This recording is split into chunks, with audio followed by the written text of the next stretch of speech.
sang. Je m'appuie sur toi et je crie vers toi, car tu es mon Dieu. Oui, je crie vers toi,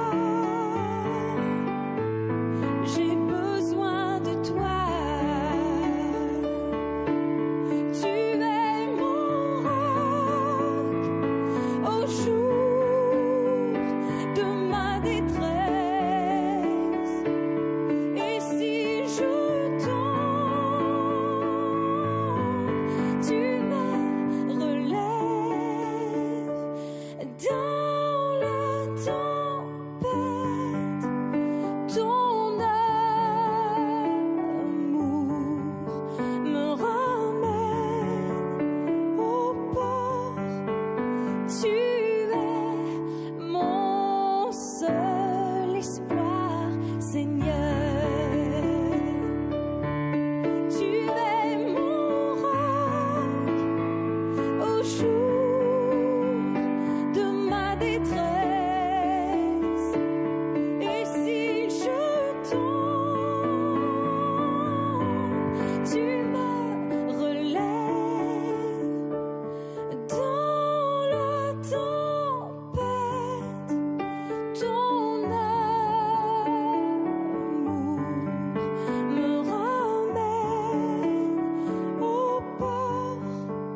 Tu es mon seul espoir, Seigneur.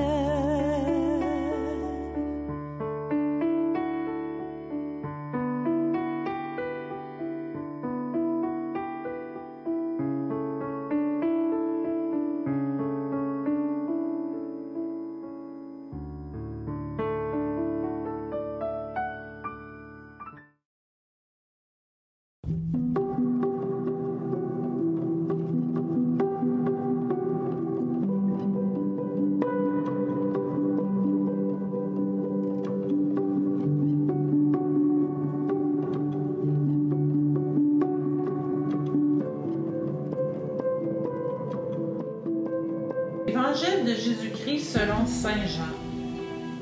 Dieu a tellement aimé le monde qu'il a donné son Fils unique, afin que quiconque croit en lui ne se perde pas, mais obtienne la vie éternelle.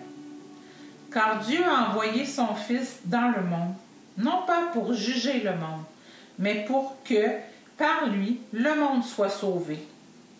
Celui qui croit en lui échappe au jugement.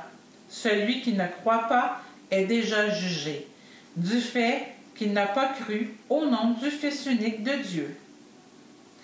Et le jugement, le voici. La lumière est venue dans le monde, et les hommes ont préféré les ténèbres à la lumière, parce que leurs œuvres étaient mauvaises. Celui qui fait le mal déteste la lumière. Il ne vient pas à la lumière de peur que ses œuvres ne soient dénoncées. Mais celui qui fait la vérité vient à la lumière pour qu'il soit manifeste que ses œuvres ont été accomplies en union avec Dieu.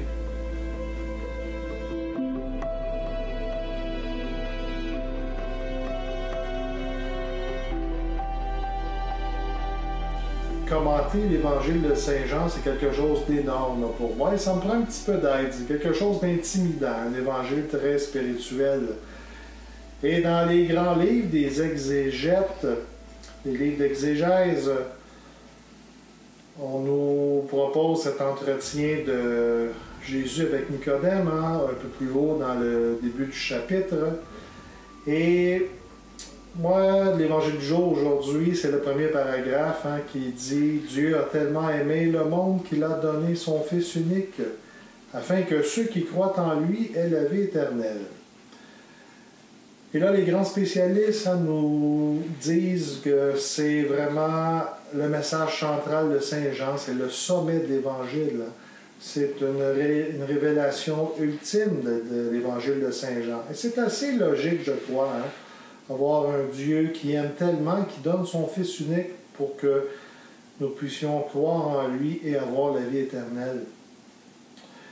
C'est quelque chose de logique, mais pourtant à l'époque, pour Nicodème, qui était un grand sage, c'était quelque chose qu'il ne voulait pas croire. Il n'osait pas croire qu'un vieil homme puisse renaître. Et pour Saint Jean, renaître, c'est particulier. Renaître, c'est croire que le Fils de Dieu en croix a le pouvoir de faire vivre. Et ça, c'est pas banal, c'est particulier. Mais afin d'y arriver, afin de pouvoir croire que le Fils de Dieu en croix donne la vie, ça prend tout d'abord un Père qui a tellement aimé. Ça prend un grand, grand signe d'amour.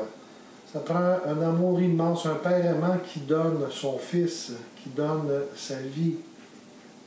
Et pour ça, on n'a pas besoin d'exégèse. On n'a pas besoin de grands spécialistes. Moi, je vous propose simplement l'actualité de cette semaine, où une préposée aux bénéficiaires qui se nomme Victoria. Victoria, à Montréal, qui a tellement aimé ses bénéficiaires, qui a donné sa vie pour eux, qui est tombée malade et qui est décédée suite à la maladie du COVID-19. Et j'ai un deuxième exemple qui, dans le même ordre, une dame de la police montée de la GRC en Nouvelle-Écosse qui a tellement aimé ses concitoyens, qui a tellement aimé sa ville, qui a donné sa vie par souci de sécurité, parce qu'elle avait à cœur la paix dans le monde. Et ça, pour moi, c'est un amour qui est plus grand que tout, c'est un amour divin. Donner sa vie pour ceux qu'on aime. C'est ce que Saint Jean veut nous dévoiler aujourd'hui, ce grand amour. Hein? Il nous invite à croire, il nous invite à aimer.